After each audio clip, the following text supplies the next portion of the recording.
Apa yang teman-teman ketahui tentang nuzul Quran? Ada yang tahu? Kita bahas bareng di video kali ini. Intro dulu.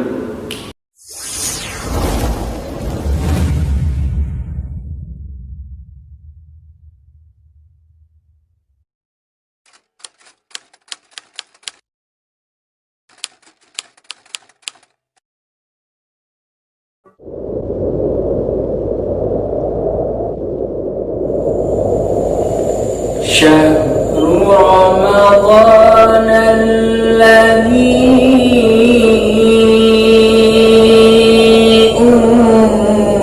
أنزل فيه القرآن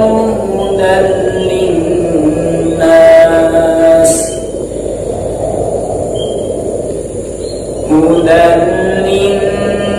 للناس وبينات من الهدى والفرقان.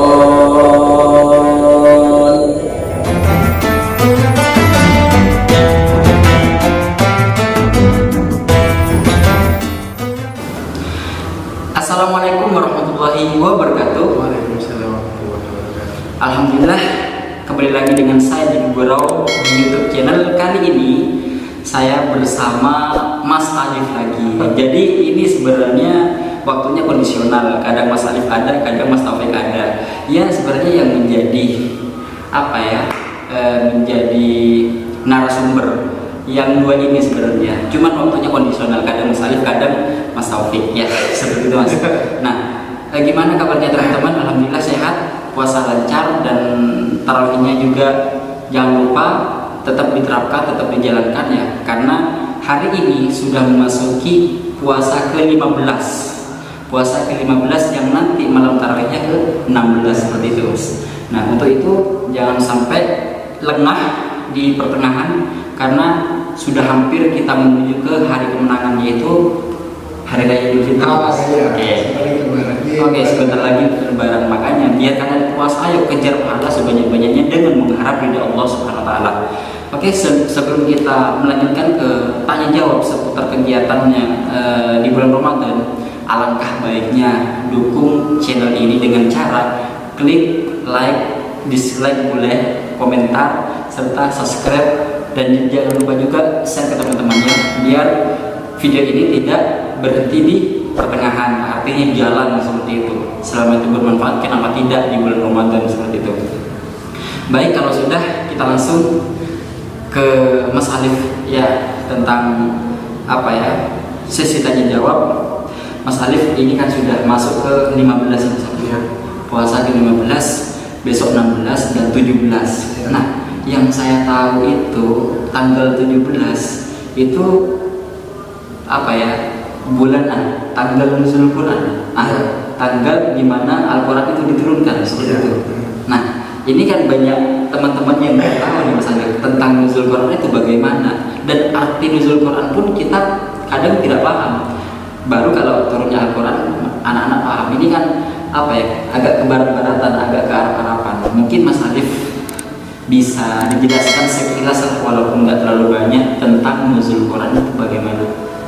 Monggo Mas, dipersilakan. Terima kasih. Ya, jadi nuzulul Quran itu adalah waktu di mana Allah menurunkan Al-Quran, tapi tidak secara langsung ya.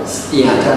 Secara mutawatir. Secara perlahan. Secara perlahan. Kan pengertian Al-Quran itu kan termasuk al-manqulu bitawaturi. Ya Allah. Maksudnya Al-Quran itu diturunkan secara bertahap. Ya, step by step. Pertama kali diturunkan ada sebuah teori yang mengatakan dalam kitab Al-Burhan fi Bayanil Quran itu jelaskan bahwa Al-Quran diturunkan tepat pada malam nuzul Quran, tepat pada tanggal 17 Ramadan, dan tanggal itulah yang disebut nuzul Quran. Juga dikuatkan dari firman Al-Quran. Ada firmannya juga. Ada. Bismillahirrahmanirrahim. Syahrul Ramadan alladzi unzila fihi al-Quran. Unzila itu berarti turunnya. Ya, diturunkannya. Unzila itu fi'il mabni majhul. Ya Allah. Kalau ada fi'il mabni maklum, itu kan maklum itu kan kata aktif. Kalau majhul itu kata pasif. Jadi Al-Quran itu diturunkan. Syahrul Ramadan alladzi unzila fihi al-Quran. Pada bulan Ramadan itu diturunkannya Al-Quran. kalau boleh tahu yang Mas Alif barusan bilang itu ilmu apa Mas Alif? Iya Mas. Ilmu nahwu ya? Gimana itu salah? Mabni majhul. Oh iya, tahu. Soalnya saya nggak tahu, apalagi teman-teman ya yang mungkin jauh dari lingkup pesantren ya Mas. Iya. Ya seperti itu. Itu ya Mas, ya tentang nuzul Quran. Jadi tanggal 17 disitulah sejarah turunnya Al-Quran yang mulia, yang itu terjadi secara bertahap seperti itu. Cuma memang masih ada teori-teori ataupun keterangan-keterangan dari ulama lain bahwa bukan tanggal 17 turunnya itu. Ada yang bilang seperti itu, tapi yang kuat itu intinya adalah Al-Quran itu diturunkan tepat pada malam Lailatul Qadar. Pada malam Lailatul Qadar pada bulan Ramadan. Waktu ketika turun kepada Nabi itu bertepatan pada tanggal 17. Dan ini riwayat yang dikuatkan. Artinya yang kuat tanggal 17 inilah nuzul Qur'annya. Tapi untuk Lailatul Qadarnya itu tidak bisa direka-reka, tidak bisa dihitung kapan tidak bisa. Seperti itu ya Mas. Iya. Berarti kita ngambil yang kuat bukan yang dhaif. Sebenarnya walaupun yang dhaif itu sumbernya dari Al-Quran juga, cuman perawinya yang lemah seperti itu kan. Iya. Cuma memang pendapat interpretasi dan hasil pikiran itu berbeda. Cuma jumhur itu kebanyakan mayoritas ulama itu membenarkan kalau Al-Quran itu tanggal 17. Oke. Ini Mas, kalau boleh kita larikan ke di luar topik sebentar ya Mas. Itu katanya Indonesia itu juga diproklamirkan pada tanggal 17 Ramadan katanya. Kemarin saya sempat dengar seperti itu. Tanggal 17 di mana proklamasi itu diumumkan ya Mas. Itu ternyata kalau dilihat dari bulan hijriahnya itu juga berkenaan dengan 17 Ramadan juga. Artinya di samping kita mengetahui tentang turunnya Al-Quran pada tanggal 17, kita juga bisa mengetahui tentang sejarah negara kita, yaitu proklamasi kemerdekaan Indonesia yang terjadi pada tanggal 17 Ramadan pula seperti itu. Ada beberapa pendapat lain yang mengatakan bahwa Indonesia merdeka, artinya di proses proklamasi itu tidak pada 17 Ramadan. Ada yang bilang tanggal 9, ada yang bilang tanggal 9 Ramadan, ada yang bilang tanggal 10 Ramadan, dan ada juga yang bilang tanggal 17 Ramadan, dan bertepatan pada tanggal 17 Agustus 1945. Oke Mas Alif, teman-teman sudah jelas. Bagi saya ini Mas Alif sudah terlalu detail bagi saya. Jadi pertanyaan mungkin ya kita stop dulu ya, karena bagi saya sudah tersampaikan dengan baik dari Mas Alif. Kalau gitu kita menyambung dengan pertanyaan yang kedua, yang itu tidak jauh beda Mas pertanyaannya dengan yang pertama. Artinya ada hubungan Mas Alif, yaitu tentang tadarus Mas. Orang tadarus di bulan Ramadan yang itu biasanya orang-orang sering menghatamkan Al-Quran. Nah, bahkan ada yang 3 hari hatam, ada 15 hari hatam, ada yang 30 hari hatam. Pokok intinya mereka itu berfastabiqul khairat untuk menghatamkan Al-Quran selama bulan Ramadan itu. Nah, yang menjadi pertanyaan Mas Alif, seperti apakah Mas pahalanya orang yang sering menghatamkan Al-Quran pada bulan Ramadan itu Mas? Ya mungkin bisa direka-reka atau bisa dijelaskan dengan sempurna. Kalau untuk pahala sih kita sebagai manusia kan tidak tahu. Ya pasti tidak tahu. Yang jelas tugas kita sebagai manusia adalah untuk bagaimana cara kita bisa semangat membaca Al-Quran, bertadarus di Al-Quran, juga menghatamkan Al-Quran pada bulan Ramadan. Kenapa? Karena di bulan Ramadan inilah Al-Quran diturunkan. Untuk lihormati syahri Ramadan, maka harus diutamakan membaca Al-Quran. Ya. Dulu bahkan Imam Abu Hanifah itu ada riwayat yang mengatakan bahwa Imam Abu Hanifah itu selama bulan Ramadan itu 6.000 kali hatam. 6.000 kali hatam, berarti kalau 6.000 hatam itu perharinya berapa? Itu banyak banget pastinya ya. Bisa jadi dalam satu hari hatam 5 kali gitu. Lebih mungkin itu. Ya, mungkin bisa lebih sampai 6.000 dalam satu bulan. Dalam satu bulan 6.000. Imam Syafi'i dulu 60 kali hatam dalam satu bulan. Dan ada juga yang meriwayatkan bahwa Imam Syafi'i itu kalau sudah 10 Ramadan, maksudnya 10 akhir Idul Fitri, itu Imam Syafi'i itu 3 hari sekali hatam. 3 sekali, 3 hari sekali. Nah, begitu seterusnya.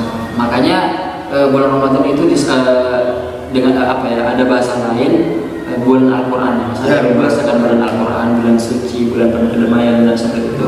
Nah, kalau didalikan ke kita itu kita hatapnya berapa kali? Itu yang harus kita, yang harus jadikan cermin. Gitu. Ya, tapi sebenarnya kita semangat ya tetap ya. Harus semangat. Walaupun apa ya, gak sempat menghatamkan 3 hari sekali, 15 hari sekali, tapi kita punya inisiatif untuk membaca Al-Quran dalam bulan Ramadan. Nah, itu pahalanya besar, 1 huruf itu 10 kebaikan. Nah, apalagi kita alif lam ra aja ya. Alif lam ra itu sudah alif dihitung, lam dihitung, ra dihitung. Ya, 1 alif aja berapa, Mas? Satu huruf saja 10 kebaikan. 10 kebaikan. Apalagi 3 huruf 30 kebaikan. Belum banyak huruf. Apalagi berhuruf-huruf ya.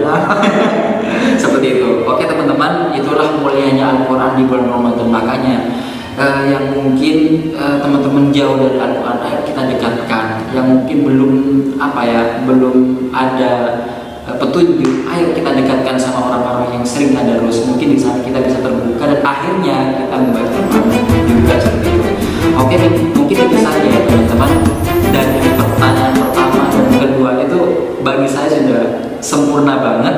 Tinggal bagaimana kita menerapkan di bulan Ramadan ini. Ya, oke, seperti biasa kita akan menutup video ini, gak usah panjang-panjang.